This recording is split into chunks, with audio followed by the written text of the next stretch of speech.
guys, welcome back to B&G TV.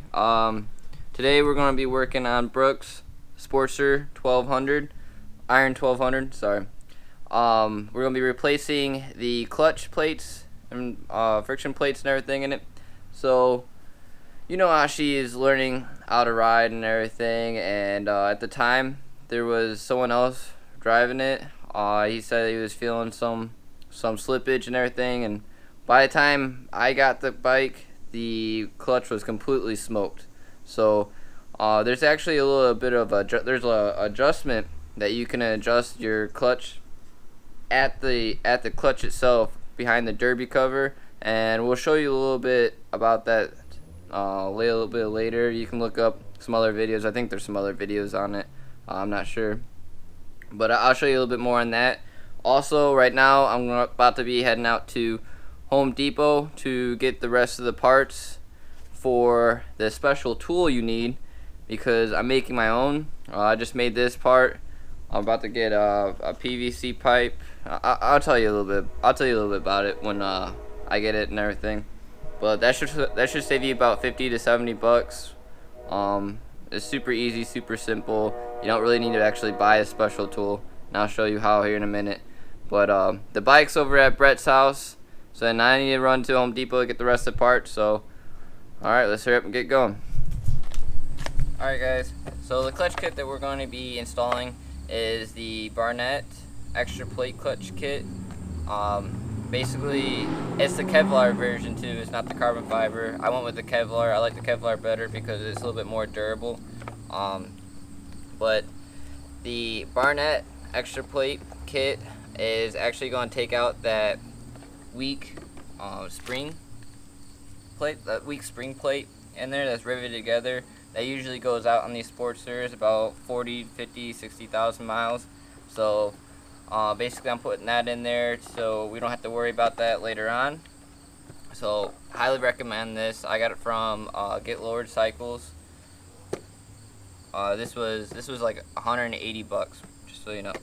And then here is the special tool that I made. This is going to save you a ton of money. I think the Harley special tool costs about 70, 80 bucks, and this right here costs about 10, 15 bucks depending on if you have scrap metal. Basically what you have to do is you go to I went to Home Depot and I got a 3-inch PVC union or coupler, whatever you want to call it, and I cut it in about an inch there. The center diameter of this is actually 3.5 inches. So let me show you. About 3.5 inches there. So that's what you want to look for. So that's what you need. Like I said, drill a hole in the center. Don't mind this one. It's just because it's a scrap piece of metal. Drill a hole in the center, and this is going to work great. And I'm about to use it right now so you guys can see. Highly recommend just making your own instead of spending the money. It's super easy, super cheap. I just cut it off with a hacksaw. Yeah, let's go take this clutch apart and show you how I use it. Alright, so we got the cover off, and this is what you're looking at now. So we're going to have to compress this spring down right here to take the clutch out, and that's why we're going to be making this special tool.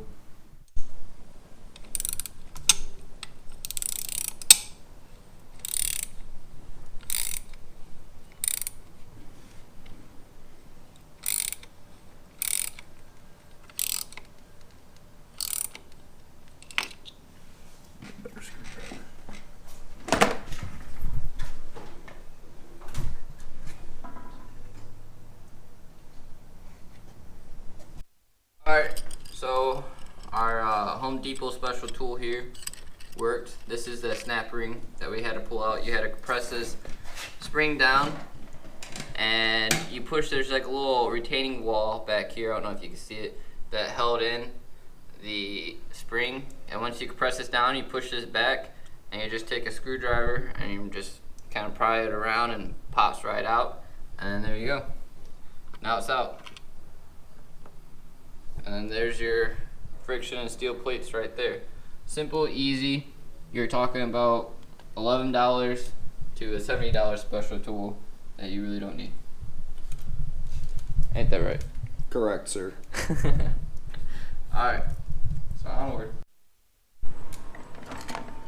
Alright, as you can see, our little ghetto ass contraption here actually worked. Take that off. And I just took the friction and steel plates. We have the Barnett extra plate set, Kevlar, which with this kit, as you can read, you don't use the riveted double steel plate, which is in the center of all these, and it's that one.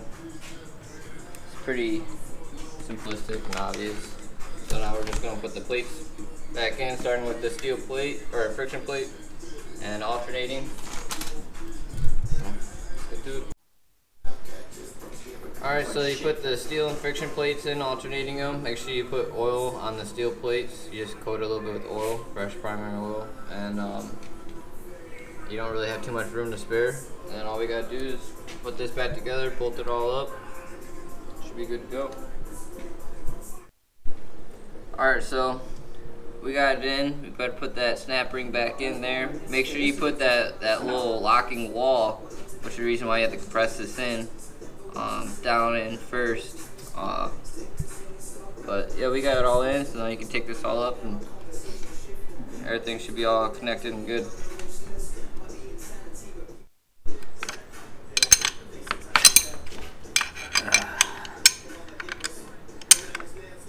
Here, let me get on it first.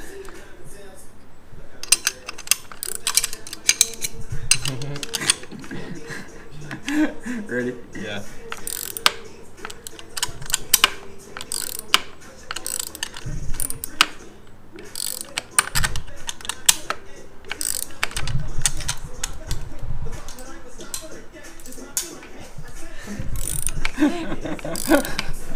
Leave me alone, man.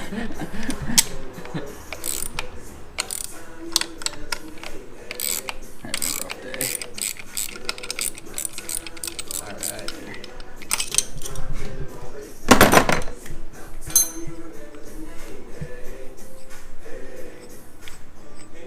Oh, shit's spinning. Get that with your fingers, bro.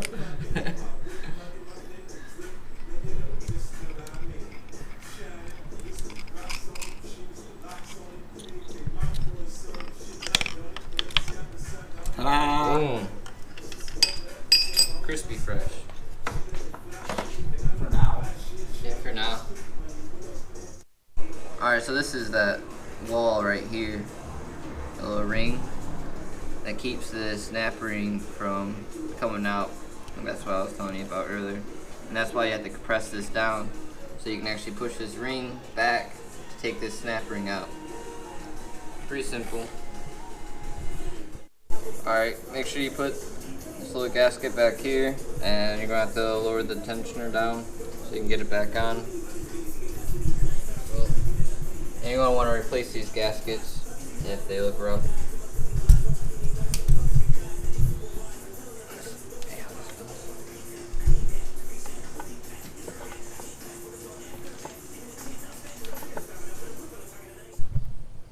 Alright, so we put the primary cover back on.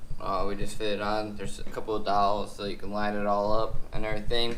You have to back this up so you can take the tension off the chain. It's easier to start putting the cover on and lifting up on the chain with your fingers to get the chain on the tensioner plastic guard. So later we're going to lift that back up, put the tension back on the chain. After you put the cover on, you hook the cable on, and the cable gets hooked on just like that. It's just this little connector right here, so you can connect that, and then you know, that sits on there. It's pretty simple, obvious.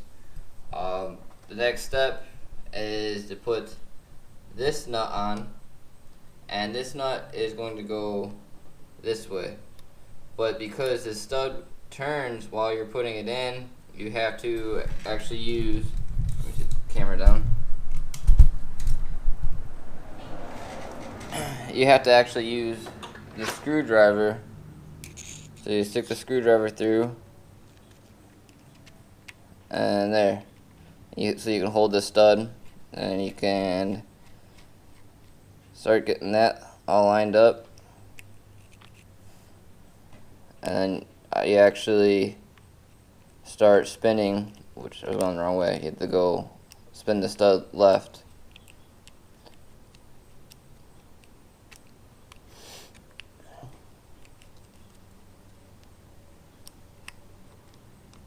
Because this nut actually sits in that little pocket.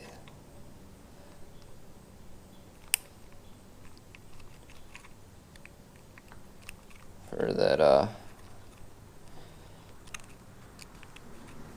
yeah, just like that. And then this nut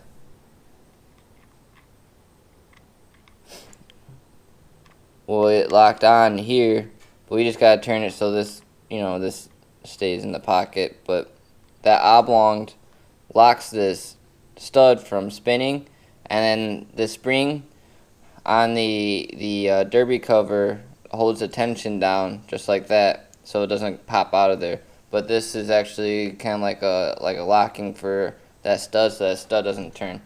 But then you're going to actually adjust the clutch with this, so you gotta make sure you do the right tension and everything. So I'll show you that here in a second.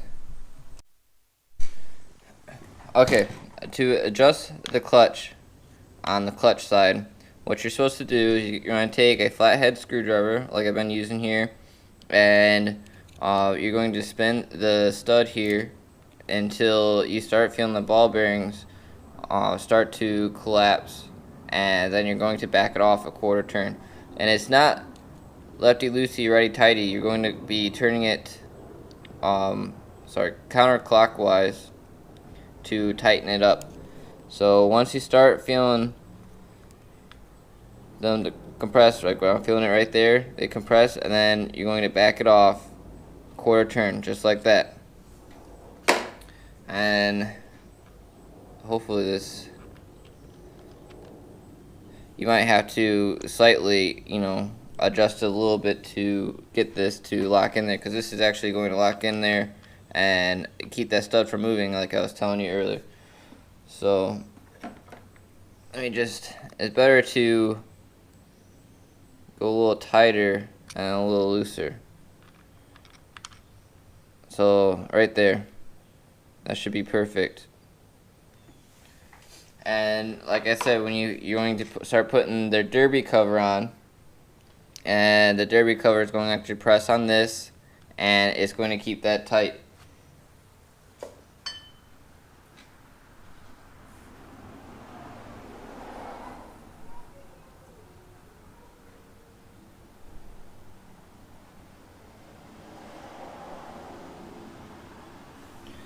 Alright, when you put on the derby cover, it's good to replace this derby cover gasket. Really, if it's clean, you should be fine, but it's good to replace that derby cover there. And when you start putting the derby cover on, you see how it has that little divot in it, and that little divot is going to match up with the cable. It's pretty simple, so it's going to go on just like that. So in case you just need to adjust the clutch on this side, you can take this off, and then you can adjust, take back that out, and then you can adjust the clutch. Just like that. See? Simple, quick, easy. I just want to add, when you're adjusting a clutch over here, you got to make sure you have your cable all the way backed off over here, so there's no tension on the cable itself. So when you're adjusting this, make sure this cable is all the way backed off. Obviously we had this all backed off when we started taking it all apart, so it was already backed off. I didn't have to do that, and I'm not going to tighten it up now until I'm completely finished with the job. I like to adjust the cable last, but that's just my preference. And I don't know if I said this already, but It's good to replace once you take the primary cover off, it's good to replace the gaskets, just so you only have to take it off once and put it back on once and do the job one time. I mean, you could potentially sometimes, if the gasket is nice and clean and doesn't have any rips in it or looks fairly in good condition, you can sometimes get away with reusing it. But I mean, it's better to just replace it the first time, or like once you take it off, so you don't have to do the job again. Because then you have to take all this shit off again, and I mean, just to save a few bucks. I don't think the gasket's really that expensive. I want to say it's probably like $30, but just replace it first time. That's my recommendation. But like I said, you can sometimes get away with reusing if it's in pretty good condition, but I don't really recommend it unless you don't care about having to take it all apart again to replace that gasket if it's leaking once you have it all together. Alright, just want to add that real quick. And when replacing or putting the drain plug back in, it's always good to clean off all the metal shavings, like because she was burning up the clutch, and I think she has a ton of metal shavings on her, but it's pretty normal to have some metal shavings on it, so don't get worried if you take it off and you see metal shavings on it. It's normal. It's just doing its job. That's just normal wear. But she definitely had a little bit more excessive amount of metal shavings on it because of the whole clutch issue. And you're going to want to replace that little O-ring gasket on the drain plug. As you can see, they get torn up pretty much every time you put it back in. So every time you have it in, so every time you put it back in, make sure you replace that O-ring on there. So I'm going to go ahead, put the new O-ring on, and put this back in the bike. You have the primary cover all on, new gaskets on, the drain plug in, the tensioner all tensioned up, the clutch adjusted. Now it's time to put the oil in. And I know this isn't the best funnel. They make better funnels, make it a little bit easier, but I'm at Brett's house right now, and this is all I see that he has to put in the oil in the primer.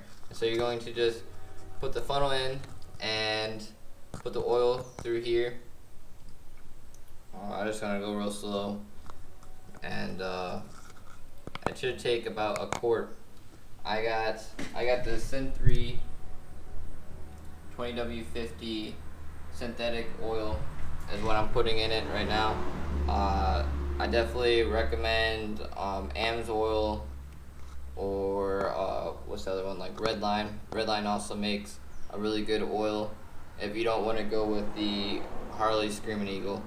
I just know that's the oil that she was using, and so that's the oil I'm going to put back in it for her. Okay, oil's in it. I used the quart of oil inside the primary. I definitely recommend using a better funnel than this. Was kind of a pain in the ass and real slow. Sometimes if you use a funnel like this, sometimes you can use like a hose. You can put it on the end of it and you can stick it in there. It makes it a little bit easier. Brett's here slacking on the utensils in his garage, I see. But yeah, so I put a quart in there, so now I'm ready to go put the derby cover back on. The gasket's all cleaned up and everything is ready to go. So let me get to it.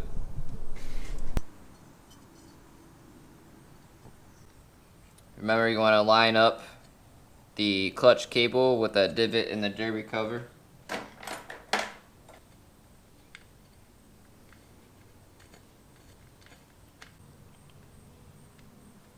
So to do the star pattern, I always go clockwise. Start at the top, 1, 2, 3, make a triangle, crossover, 1, 2, 3.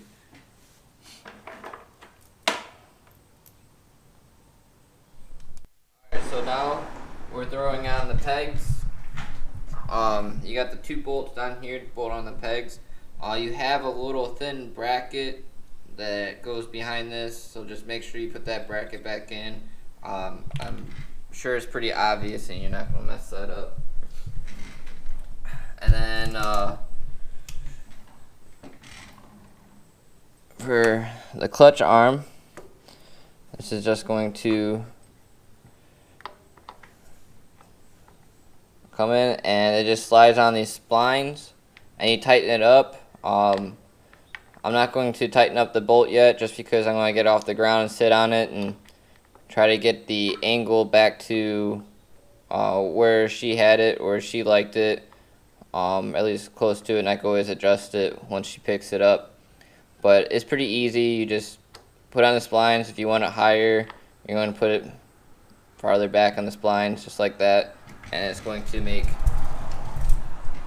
let's see if I get a better angle. It's going to make the angle of that different. Her peg is definitely, looks like it's messed up and needs to get turned also. I don't know how that happened. But yeah, it's pretty simple depending on how you like it or where you want it. Right now I'm going to say I'm going to probably put it right about there, right in the middle, and that's where I'll put it right now. So the oil's in it, the peg's going to be on, drain plug's in. I'm going to start up, let it warm up, make sure go through the gears. We also have to adjust the cable, so I'm going to adjust the cable. I'll show you how to do that here in a second. And then I'm going to take it down the street, make sure it goes through all the gears and everything works properly. So let me get to it. First things first, when you got to adjust the cable, I had it backed all the way in to give it the most play for the cable. But first thing, you want to move this out of the way right here. Push it up. Sometimes if it makes it easier, you can take this clip off that holds it down, just so you can get a little bit more room in there. You're going to take a 9/16 and a 1/2 inch is what you're going to need. And the 9/16 is going to go on the nut up top here, and then you adjust the cable by the long nut right here, and you're going to just elongate the cable, which takes out the slack out of the internal cable, because basically you have an internal cable that goes through here all the way up to the clutch handle up there and to the clutch down here, and how you adjust it is kind of adjusting the length of the sleeve. If you make the sleeve longer, you're basically put more tension on that inner cable, making it shorter in a sense. So that's what we're going to be doing here. So I already started doing it, so it shouldn't take too long for me, but you're going to be adjusting out quite a bit.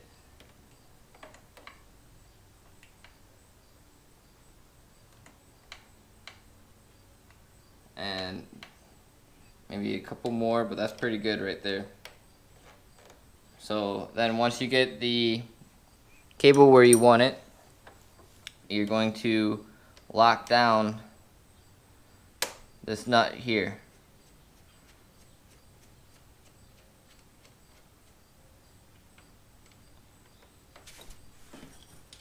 So I'm gonna hold this and lock down the nut, the jam nut up top.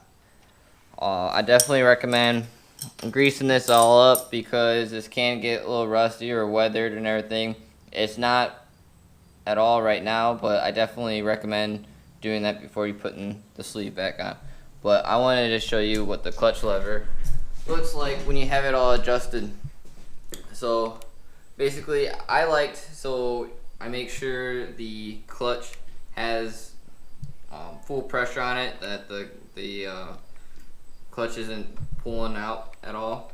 So basically I want to have a little bit of play right here. That's why I guess I can adjust it out a little bit more. So I'm going to have to adjust it a little bit more. But basically I like to have a little bit of play. You want about that much right there before you start having tension on the clutch. Just so when you have it out, that cable is fully out in that clutch. But right about there, I'm going to adjust it a little bit more just so I can get it a little bit closer. But you just want to have a little bit of play like that. But that feels pretty good. So I'm going to adjust it a little bit more, and then I'm going to take the bike out, take it for a little ride, and I'm going to clean it all up because she's a little messy. And I got to move the other two bikes we got in here. Show you this real quick. I just adjusted it a little bit farther down, and you can see how that thing has tension all the way up, which isn't good because then when you have the lever all the way out, you're actually pulling back on that clutch down there, so you're not fully engaging the friction plates and steel plates, and you can burn the clutch up just like how this is right here.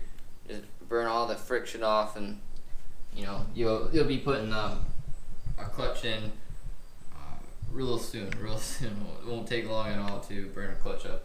So basically I'm going to start backing it back in until I start having a little bit more play. That, like I said, I want to be about right there where it lets completely out.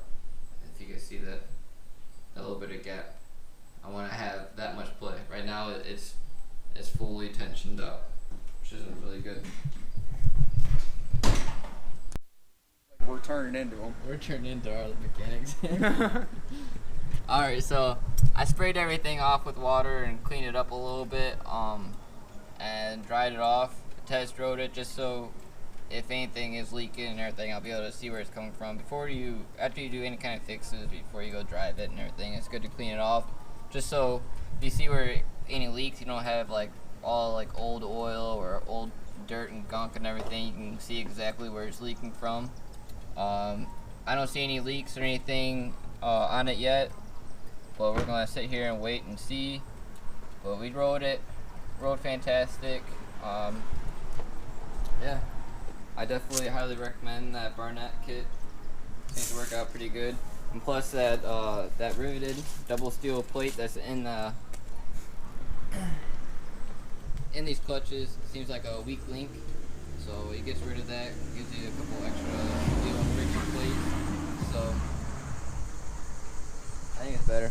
Way more better. What do you think? Brett actually rode it. Ride's great, like it's brand new. So, alright. Good luck on your Sportster if you're replacing your clutch. And don't forget to subscribe and like this video if you liked it, and watch some of my other videos. Really helps them out. Really helps me out.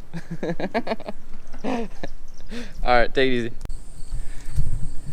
Alright guys, I hope you liked the video. Don't forget to like and subscribe, and stay tuned because I am going to upload the video about installing the crater quarter fairing on. Alright. Delete!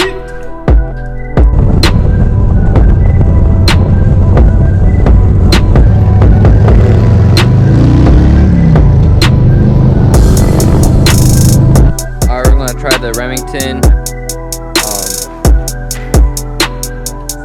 Oh, there it is. Second gear. Second gear! Second gear! Give me my $100 bucks!